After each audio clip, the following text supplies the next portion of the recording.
ગેંગસ્ટરે ગર્લફ્રેન્ડનો birthday મનાવવા 12 ગાડીઓનો કાફલો લઈ સ્ટન્ટ કર્યા, પોલીસે પકડ્યો. કાનપુરમાં 12 ગાડીઓનો કાફલો લઈને સ્ટન્ટ કરવા નીકળેલા ગેંગસ્ટર અજય ઠાકુરની પોલીસે ધરપકડ કરી લીધી છે. પ્રાપ્ત માહિતી પ્રમાણે જ્યારે પોલીસે તેના ઠેકાણા પર દરોડો પાડ્યો ત્યારે તેણે આત્મહત્યાની ધમકી આપવાનું શરૂ કરી દીધું હતું. જ્યારે પોલીસે તેને ભારે જહેમતથી પકડ્યો ત્યારે તે પોલીસ સાથે જ ઘર્ષણ કરવા લાગ્યો.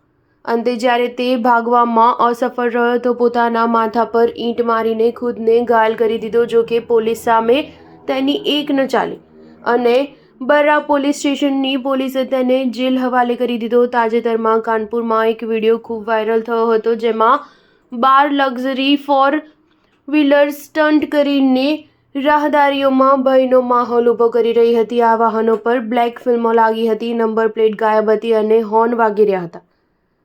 આગળ ચાલી રહેલી સ્કોર્પિયોમાં ગેંગસ્ટર અજય ઠાકુર બેઠો હતો અને તેની બાજુમાં તેની ગર્લફ્રેન્ડ બેઠી હતી. ગેંગસ્ટર પોતાની ગર્લફ્રેન્ડનો બર્થડે મનાવવા નીકળ્યો હતો. આ ગાડીઓનો કાફલો કાનપુરના ડીસીપી સાઉથ ઓફિસ પાસેથી પણ પસાર થયો હતો. આ દરમિયાન પણ સ્ટન્ટ ચાલુ જ હતા. જ્યારે તેનો વિડીયો સોશિયલ મીડિયા પર વાયરલ થયો ત્યારે યુઝર્સે સવાલ ઉઠાવવાનું શરૂ કર્યું. ત્યારબાદ પોલીસ એક્શનમાં આવી અને અજય ઠાકુર પર સકંજો કસ્યો હતો. પ્રાપ્ત માહિતી પ્રમાણે રસ્તા પર ગુંડાગીરી દેખાડી રહેલા અજય વિરુદ્ધ 2 ડઝનથી વધુ ગંભીર કલમો હેઠળ કેસ નોંધાયેલા છે. હવે આવી સ્થિતિમાં તેની સામે નવી એફઆઈઆર નોંધવામાં આવી છે જેમાં પોલીસ પર હુમલો, આત્મહત્યાનો પ્રયાસ, સરકારી કામમાં અવરોધ ઊભો કરવો વગેરે શામેલ છે. સ્ટાર ન્યૂઝ 7 હંમેશા સચ્ચાઈની સાથે.